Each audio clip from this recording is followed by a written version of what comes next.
As far as I see Nikki, you know, she's pretty faultless. I think that she would actually start to irritate you after a while. She is so full of energy, she's constantly doing things, she can't sit still. But we can put Valium in her tea. What about Shelley? I think she's cracking under pressure. Well, I think that her problem is that she's trying to come forwards a little bit more, but rather than seeing someone who's pleasant and being able to influence, persuade, she's just coming across as very aggressive. She is coming forward, she is stating her case. She does want this job. Ian?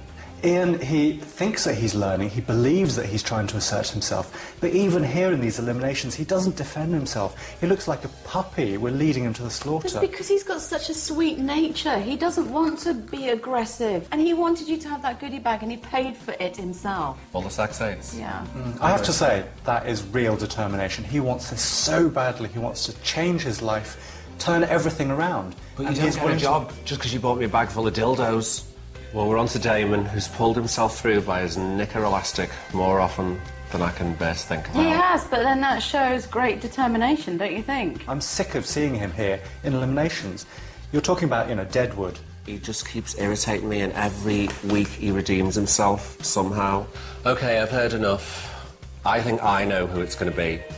So, should we just get him back in the room and get this over with?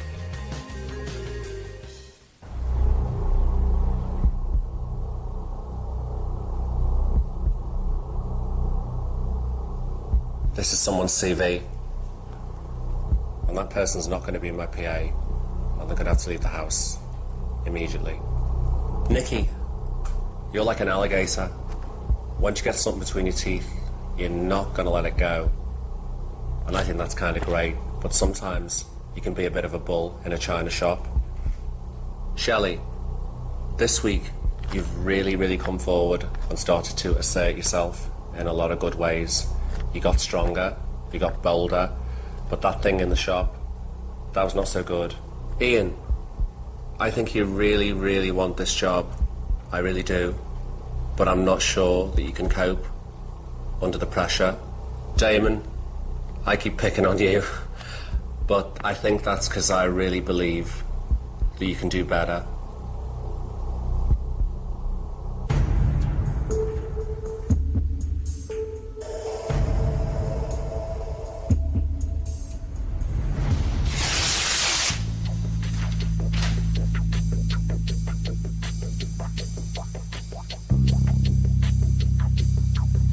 Shelley, you're not going to be my PA.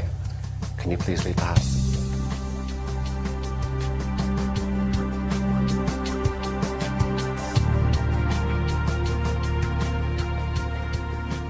She ain't the only one.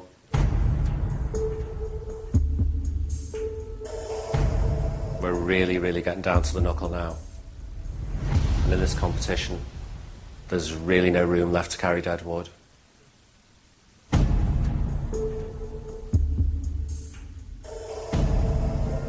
Ian, you're not going to be my PA.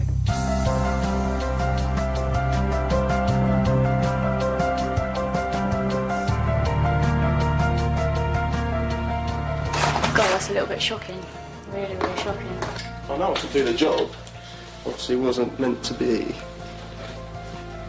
But, you know, you get knockbacks in life and you just have to get on with it. Jesus, I've had a lot of knockbacks in my life, you know.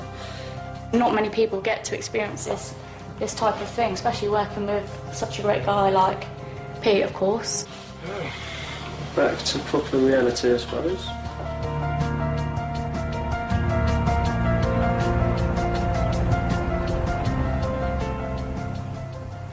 I really believe you've all given 100%. And as this starts winding up, I need 110%. So please do well. And thanks for everything you've done. And congratulations. Can you please leave the room?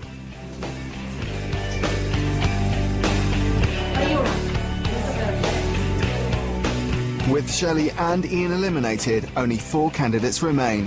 Who will be Pete's PA?